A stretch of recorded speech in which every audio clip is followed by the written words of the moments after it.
అందరికీ నమస్కారం. 36వ రోజుకి స్వాగతం, సుస్వాగతం. ఇప్పటివరకు మీరు ఇత్తనం చల్లకం చూశారు, నారు ఎదగడం చూశారు, నారు పెరకటం, నారు మోయటం, నారేత వేయడం, నూకలు చల్లడం, మట్టి ద్రావణం స్ప్రేయింగ్లు ఇవన్నీ చూడడం జరిగింది. ఇక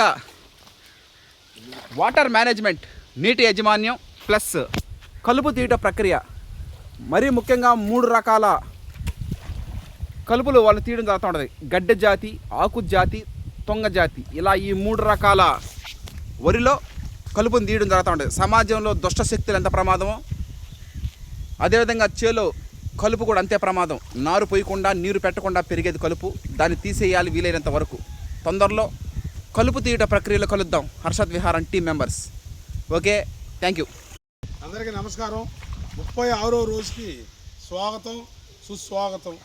ఈ ఎండలు విపరీతంగా కాస్తున్నాయి, పొలాలు కూడా అయ్యగా ఆరుతున్నాయి. వీటికి కాలువ నీళ్లు అంటే ఈ సోమశిల డ్యామ్ నీళ్లు అవి వేయడం అనేది చాలా మంచిది. అందుకే ఆ ప్రక్రియలో ఈ కాలువలను శుభ్రం చేసి అదిగో నీళ్లు బాగా సోమశిల డ్యామ్ నీళ్లు మన పంట పొలాలకు అందించడం జరుగుతూ ఉంది. మన పంట పొలాలు అమ్మ అంతే కదా. నీళ్ళు చూడండి